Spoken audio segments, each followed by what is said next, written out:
Okay guys, so welcome to my channel. Today it will be a special video, specific calisthenics wrist routine and all the exercises I personally use, why I use them, and by the way, why they are really useful. First of all, I will show you why the mobility is so important. That's one of the most important things in planche, because if you don't have mobility, you don't have access to your strength. You clearly can't planche. You often ask me why you don't do planche on floor. I will show you guys. Double elastic bands, guys. Neutral grip, and let's go for a simple planche.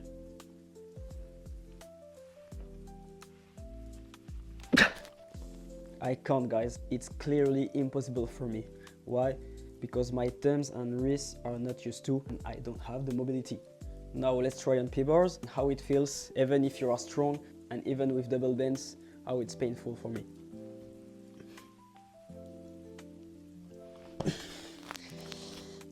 Whew, it's painful. Now I will show you a variation which you don't need a good mobility, and I already know there is no problem. You can see the difference. The mobility is the key. By the way, you have to know the mobility work is insanely hard for the body, insanely hard for the nervous system. It's like a training, guys. It's not a rest day on some flexibility. No, mobility is a strength training, so you have to be prepared mentally and physically, so you have to warm up, of course. So first of all, you will do some classic stretching, classic activation, and really light mobility. So you will prepare your wrists like classic rotation. You will feel your wrists, some stretching. Maybe you feel little pain in those areas when you are in extension like that. You can avoid a little when you do it in supination and go back. You will feel a little less problem in this area. What you can also do are curls for controlled articular rotation. So it's better if you try to stabilize your elbows, but you can do it without, of course. But it's better. So with this exercise, you will try to engage only the wrist and doing the biggest circle you can do with strength. You try to don't have compensation. So flexion, extension,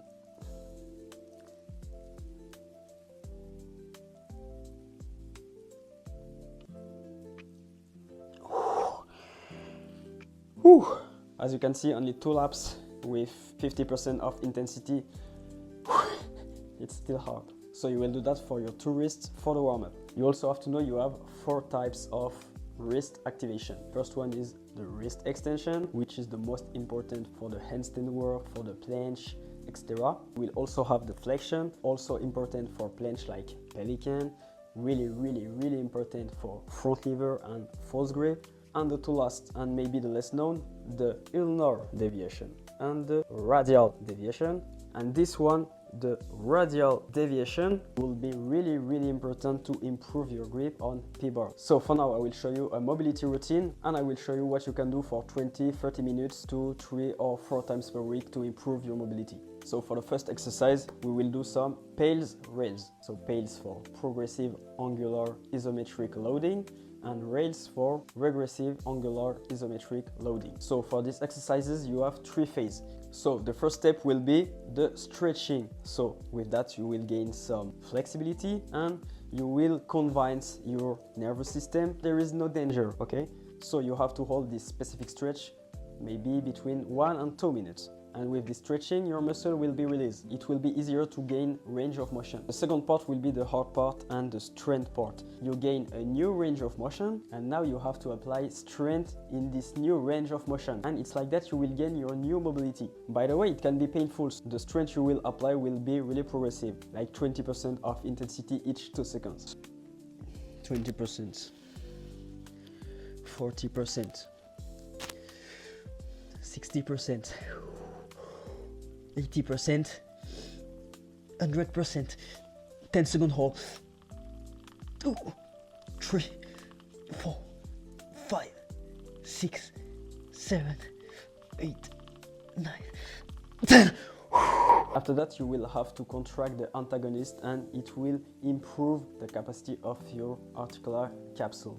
And directly, I do the opposite contraction. for 10 seconds.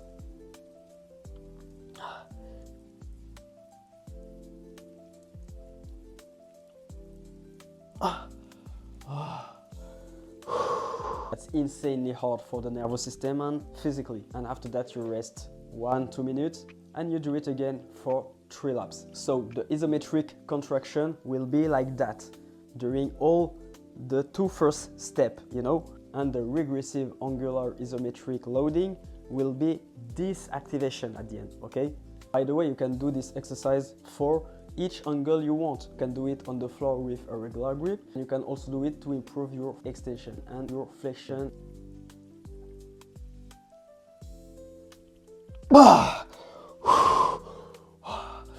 And you do 10 seconds of regressive angular isometric loading.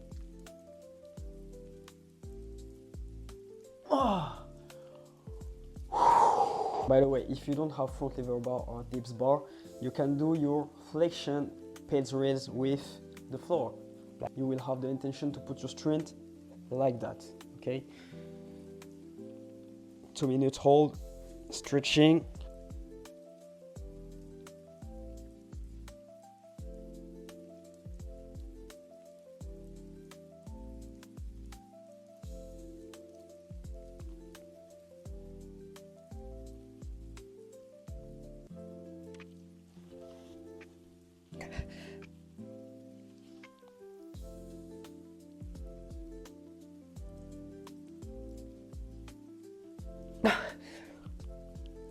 And you put your strength 10 seconds in the opposite side.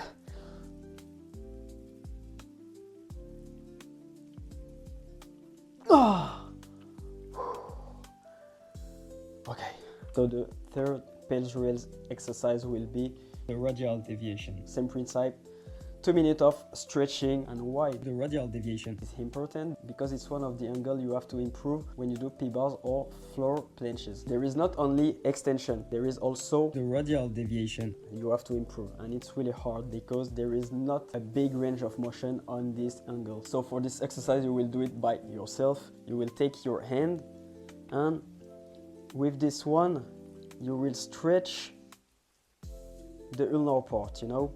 So I pull like that and I push like that for 2 minutes.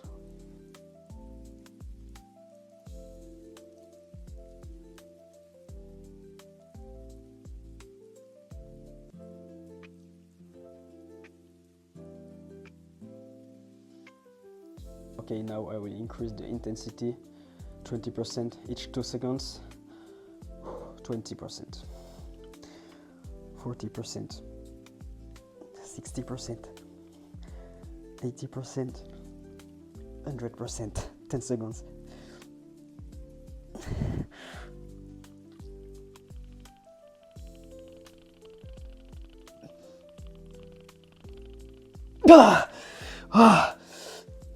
And I do the opposite contraction.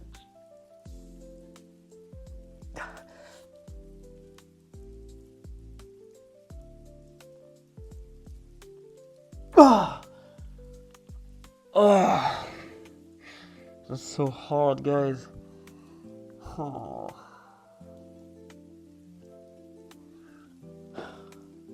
That is the mobility, guys.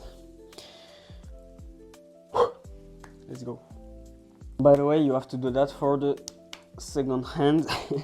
I will resume at the end what you have to do because it's really hard to do everything 3 times. That's really hard. So as you can see, you have cars, you have pec raise, and you have passive range liftoff. What is passive range liftoff? So you will try to find your almost maximal passive range. So maximum passive range, I go to the almost maximum and I try to raise my hand from the floor for 10 seconds.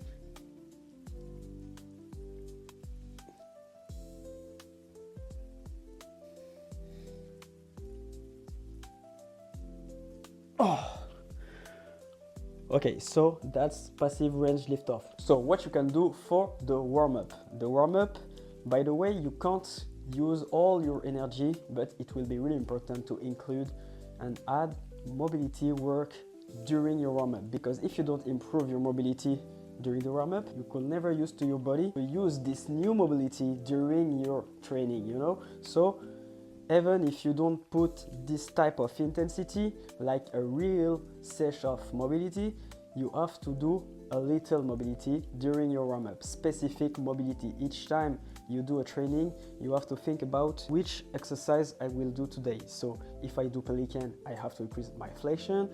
I will do P-bars, okay, I will do some specific stretching and little pales reels specifically on P-bars. I will do some floor and fingers pronation. I will increase my flexibility on my dorsiflexion on my fingers. You have to think about that. By the way, don't do 2 minutes of flexibility and then 100% of, no.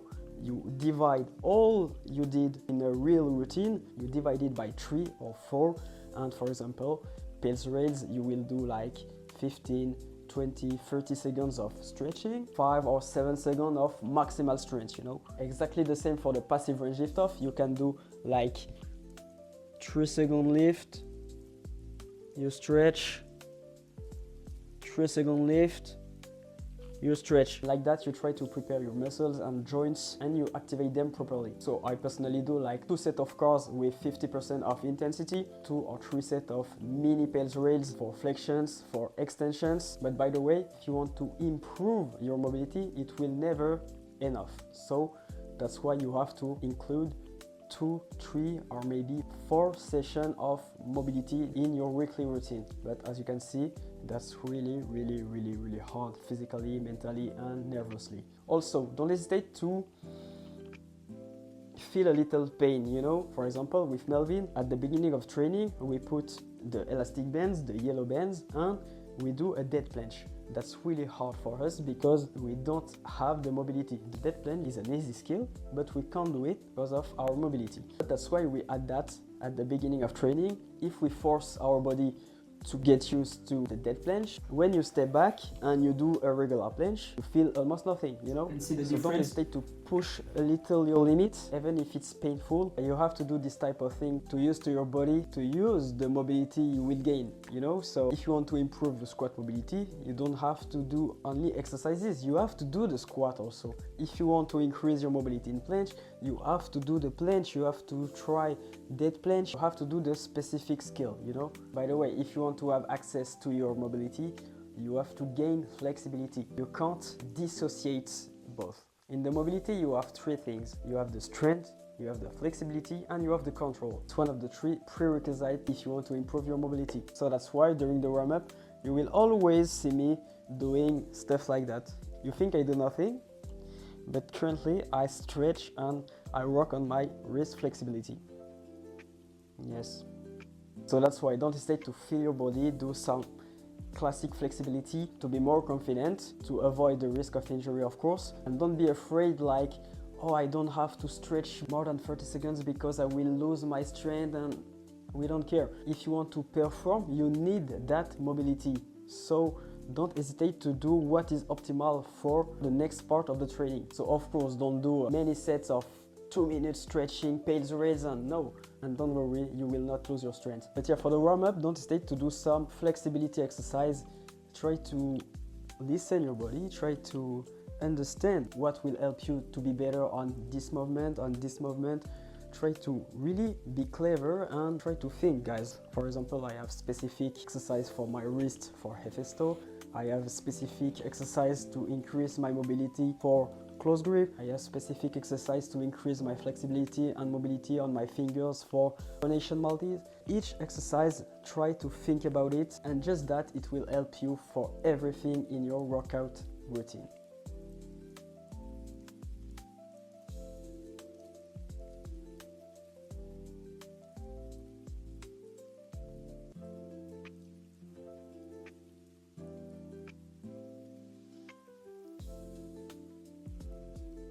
By the way, don't forget, guys, the example that I put just before, it's just an example actually. It's not something that you have to follow. For example, pales rails are not specifically good for someone who already has wrist hyperlaxity. So just to tell you, be careful with the intensity, be safe, don't forget to listen, to read different point of view, and please guys, don't give up. You will not see results in 1 week or 2 weeks, maybe 2 months, and it's the same for every subject and everything in life. You can see the result after maybe 3 months, maybe 6 months. I personally saw progress after 3 months, and after I gave up because I don't remember why, but I gave up, and now I lost all my mobility. Yeah, of course, because I stopped. Some people are more lucky than others for mobility, for flexibility, but we can all work on it. So take care guys, be progressive, and everything will be okay. So that's the end of the video. I hope you enjoyed. I hope I didn't forget something. I hope it will helpful for you. As always, don't hesitate to give me your feedback. By the way, don't hesitate to like, subscribe, and bye guys.